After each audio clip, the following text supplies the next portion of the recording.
Bonjour tout le monde, je continue la playlist Arduino et projets avec la suite de ce qui a été vu précédemment avec le moniteur série. Dans cette vidéo, je vais aborder un petit circuit avec une option permettant de surveiller l'état du système.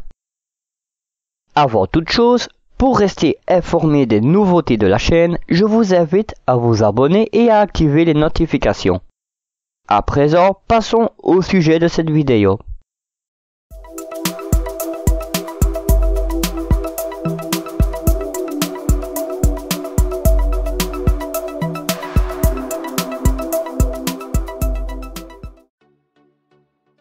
Le circuit présenté ici est composé de LED avec leur résistance de limitation, d'un transistor ainsi que d'un bouton poussoir et une résistance de tirage à la masse.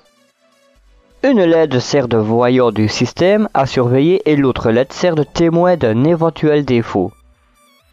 Dans cet exemple, le système à surveiller n'est qu'un fil. Dans le cas par exemple d'une machine industrielle, ça peut être l'ouverture d'une porte ou d'un capteur ne fonctionnant pas correctement. Ce circuit peut également constituer une mise à jour de l'alarme multifonction que j'ai réalisée avec le CD4011 dont le lien se trouve dans la description. Le code utilisé met en application les notions abordées jusqu'à présent. Ainsi, il n'y a aucune nouveauté dans celui-ci. Ce code est divisé, comme pour les exemples précédents, en plusieurs parties. Dans notre code, nous allons déclarer trois constantes. Celles-ci sont placées avant le bloc void_setup. Ainsi, commençons à les écrire. Const int button reset pin égale 2. Ensuite, const int sensor pin égale 3. Enfin, const int let pin égale 8. N'oublions pas de commenter chaque ligne de code. Aussi, au-dessus de ces constantes, nous pouvons mettre commentaire, déclaration des constantes.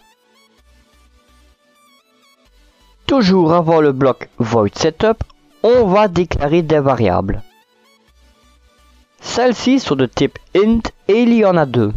La première va servir à initialiser l'état du bouton poussoir et la seconde initialise l'état du système de détection. Ainsi, commençons à écrire nos deux variables. Int button reset state égale 0 et int sensor value égale 0. N'oublions toujours pas de commenter nos lignes de code. Dans ce projet, afin de superviser ce qu'il se passe dans le circuit, il faut utiliser le moniteur série. Je vous renvoie dans la vidéo précédente de cette playlist dans laquelle j'aborde le moniteur série. Dans le bloc void_setup, il faut initialiser le moniteur et nous pouvons écrire la ligne de code suivante, serial.begin entre parenthèses 9600. En commentaire, nous pouvons mettre initialisation du moniteur série. Ensuite, nous pouvons mettre la ligne suivante, serial.println entre parenthèses supervision de l'état du système. Cette ligne n'est pas obligatoire, elle permet juste d'afficher la phrase qui se trouve entre les parenthèses. De plus, on peut également remarquer que cette phrase est encadrée par des guillemets. Ceux-ci sont utiles pour afficher une information dans le moniteur. Sans ceux-ci, ça ne marcherait pas. De plus, un message d'erreur serait affiché lors de la compilation du code. À présent, nous devons configurer les broches utilisées. Ici, la broche 2 est reliée au bouton poussoir et doit être configurée en entrée. La broche 3 est connectée au système de détection et doit également être configurée en entrée. La broche 8 étant reliée à une LED, elle doit être configurée en sortie. Ainsi, nous pouvons écrire les lignes de code suivantes. Pinmode 2 input, pinmode 3 input et pinmode 8 output. Il ne reste plus qu'à configurer l'état de la broche reliée à la LED. Ainsi, nous pouvons écrire la ligne de code suivante, pinmode 8 low. Dans ce code, nous allons à nouveau utiliser l'instruction conditionnelle if. Il y en a deux, une pour le bouton poussoir et une pour le système de détection et sont placées dans le bloc void loop. Celles-ci permettent de surveiller l'état du bouton et de la détection. Prenons l'exemple de notre projet.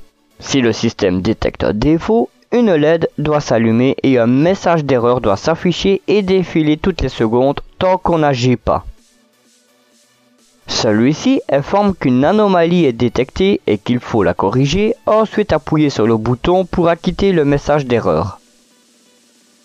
Ensuite, si le bouton est enfoncé pendant une seconde, la LED s'éteint et un message informe comme de quoi tout est fonctionnel. Commençons par coder les instructions à exécuter lorsque le système de détection envoie une erreur. Ainsi, nous pouvons écrire les lignes de code suivantes. If, entre parenthèses digital read 3 égale low, on ouvre une accolade. Digital write entre parenthèses with high. Serial.println, entre parenthèses erreur détectée, le système est en défaut, vérifier et acquitter en appuyant sur le bouton reset. On ferme l'accolade. Ensuite, delay, entre parenthèses 1000. Maintenant, on peut coder les instructions à exécuter lorsque le bouton est enfoncé. Ainsi, nous pouvons écrire les lignes de code suivantes. If, entre parenthèses, digital read 2 égale high, on ouvre une accolade. Digital write, entre parenthèses, with low. Serial.println, entre parenthèses, l'erreur est corrigée, le système est fonctionnel. On ferme l'accolade. Delay, entre parenthèses, 1000. Après ces lignes, le code est terminé. À présent, il ne reste plus qu'à vérifier le code et le téléverser dans la carte Arduino. À présent, nous pouvons observer les schémas du projet. Commençons par le schéma de principe. Le transistor fait office d'interrupteur dont l'état est envoyé sur la broche 3 de la carte Arduino. La base de ce transistor est placée à l'état bas grâce à sa connexion à la masse. Concernant le bouton poussoir, il est relié entre le plus 5 volts et la broche 2. Aussi, la résistance RE est reliée également à cette broche. De cette façon, elle est forcée à l'état bas lorsque le bouton est ouvert.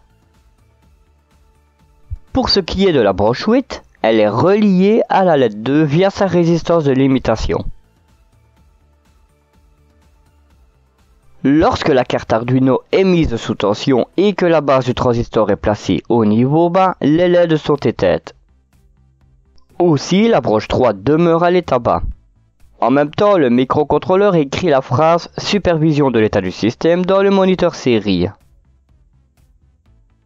Si la connexion entre la base du transistor et la masse est interrompue, la broche 3 bascule à l'état haut. Ainsi, la LED 1 s'allume et l'autre LED s'allume une seconde plus tard. En même temps, un message d'erreur s'affiche dans le moniteur série. Celui-ci défile toutes les secondes jusqu'au moment où on intervient. Lorsqu'on rétablit la connexion entre la base du transistor et la masse, la LED 1 s'éteint mais l'autre LED demeure allumée. Le message d'erreur s'arrête de défiler mais le système n'est toujours pas fonctionnel. En effet, il faut appuyer sur le bouton pendant une seconde. Après ce délai, un nouveau message s'affiche dans le moniteur série. Celui-ci stipule que le système est remis à zéro et qu'il est à nouveau fonctionnel. À cet instant, la LED 2 s'éteint. À présent, observons le schéma d'implantation du montage. Sur ce schéma, nous retrouvons la carte Arduino Uno, le transistor et sa résistance de base, le bouton poussoir et sa résistance de tirage à la masse avec le condensateur d'anti-rebond, ainsi que les LED et leur résistance de limitation. Le fil noir relié entre la base du transistor et la masse sert de système de détection. À présent, nous pouvons prendre connaissance de la liste des composants dont nous aurons besoin. il nous faudra une platine d'expérimentation, une carte Arduino Uno, une résistance de 10 kΩ dont les anneaux sont marron, noir, orange, or, deux résistances de 220 ohms dont les anneaux sont rouge, rouge, marron, or, une résistance de 47 kΩ dont les anneaux sont jaune, violet, orange, or, un condensateur céramique de 100 nanofarad, un transistor NPN 2N2222A, deux LED, un bouton poussoir, des fils de connexion et un câble USB pour l'alimentation de la carte Arduino. À présent, nous pouvons passer à la pratique et monter le circuit. Ainsi, commençons par placer le bouton poussoir sur la platine d'expérimentation.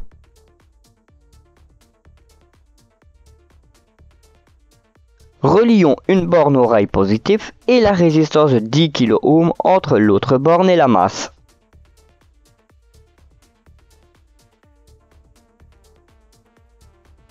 Connectons le condensateur de 100 nanofarad entre les deux broches du bouton.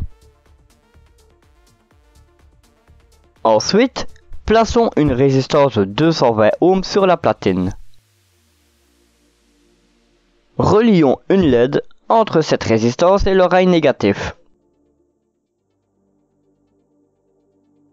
Connectons la résistance de 47 kΩ au rail positif. Relions la base du transistor à cette résistance et l'émetteur au rail négatif.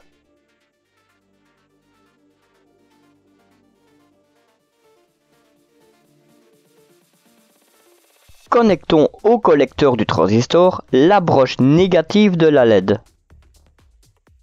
Insérons l'autre résistance de 220 ohms entre la broche positive de la LED et le rail positif de la platine. Maintenant, relions à la masse la base du transistor à l'aide d'un fil.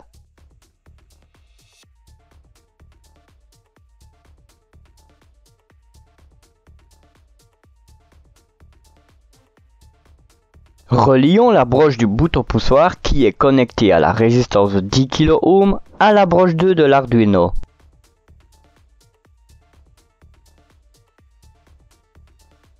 Relions le collecteur du transistor à la broche 3. Connectons à la broche 8 la résistance de 220 ohms en attente. Relions le rail positif de la platine à la broche 5 volts et le rail négatif de la platine à une des broches GND de la carte.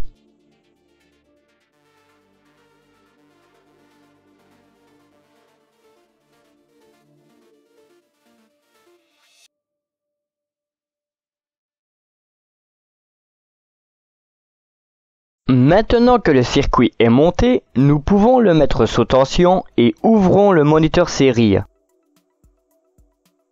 La phrase supervision de l'état du système est affichée à l'écran.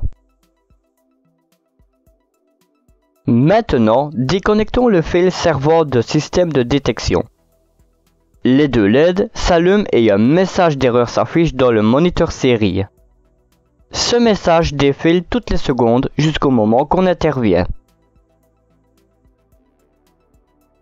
À présent, reconnectons le fil. La LED de droite s'éteint et le message d'erreur s'arrête de défiler.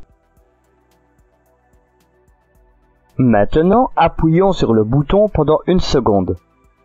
La LED de gauche s'éteint et un message signalant que le système est de retour fonctionnel est affiché sur le moniteur série. Nous sommes arrivés au terme de cette vidéo dans laquelle je vous ai montré une utilisation du moniteur série dans une situation pratique comme par exemple la surveillance d'un système dans une machine industrielle.